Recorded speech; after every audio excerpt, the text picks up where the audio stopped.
tergantung di rumah Allah sobek menjadi dua. Lalu Yesus berteriak dengan suara keras, "Bapa, ke dalam tanganmu kuserahkan rohku." Setelah berkata begitu, ia pun wafat.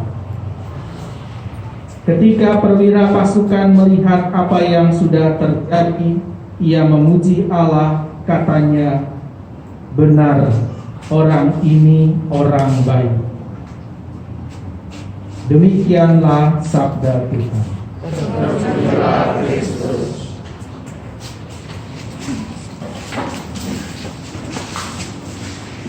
Saya sering menggunakan teks Injil Lukas ini untuk misalnya misa requiem atau misa peringatan-peringatan karena sangat bagus isinya.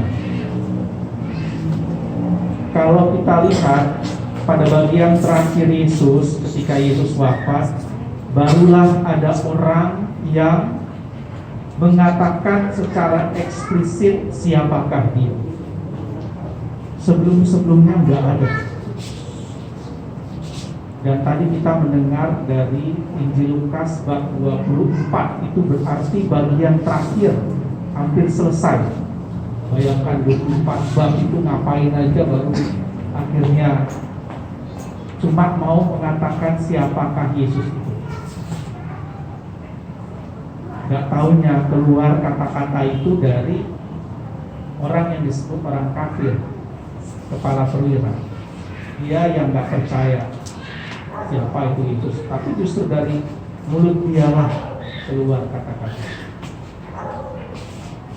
Nah, pada bagian terakhir hidup kita, entah diri kita, entah orang lain, akhirnya harus mendefinisikan siapakah kita. Nah, kalau kita sekarang malam ini itu melihat jenazah Pak Frans itu artinya apa? Siapakah dia bagi kita? Sejauh kita mengalami hidup bersama, saya yakin bahwa Anda semua itu mengenal Pak Frans. Hidupnya, pelayanannya, hidup keluarganya, hidup bermasyarakatnya, pasti. Saya hanya mengetahui satu keutamaan yang saya lihat. Jadi Pak Frans ini itu dalam keterbatasannya sedikit demi sedikit, mungkin penglihatannya diambil oleh Tuhan, lalu jalannya juga mungkin nggak seperti saya cepat gitu kan, lamban, tetapi ternyata dia mempunyai keutamaan dalam menghitung.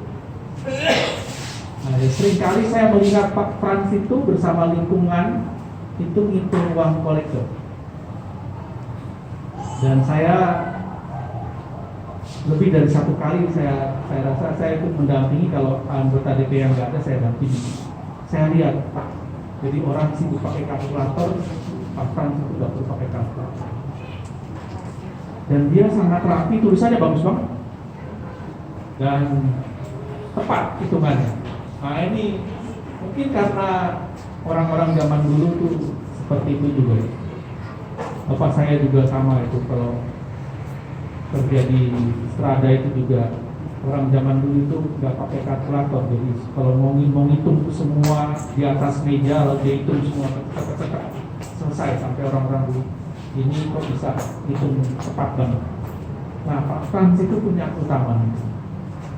Selain tentu saja yang tadi saya katakan, di dalam keterbatasan dia, semakin hari semakin tua, dia masih bisa melayani.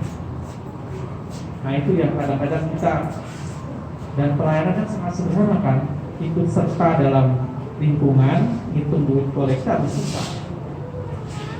Kelihatannya sederhana, di belakang layar itu sebetulnya kan, dia nggak mau tampil di depan, ya kan, tapi dia di belakang layar itu. Setelah semua selesai, orang pada nggak tahu semua, mungkin hanya orang lingkungan aja yang menemani dia gitu, ya dia gitu. Tapi justru disitulah menurut saya kira kita mendengar benar Pak Frans ini orang baik. Benar dia ini orang yang dikasih. Maka pada bagian terakhir saya tinggalkan PR kepada Anda semua untuk Anda renungkan. Pak Frans itu bagi Anda itu siapa? Tadi saya sudah mengatakan benar dalam hal ini lah. Jadi keutamaan apa? Sejauh Anda mengalami hidup bersama dengan, sejauh Anda mengenal Pak Frans itu siapa begitu?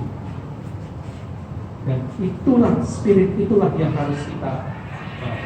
Pak Frans boleh pergi untuk selamanya, fisiknya juga akan hancur, tetapi spirit itu yang harus kita hidup. Dia akan tetap hidup ada bersama dengan kita sejauh spirit itu yang kita kenal secara pribadi tetap kita hidup.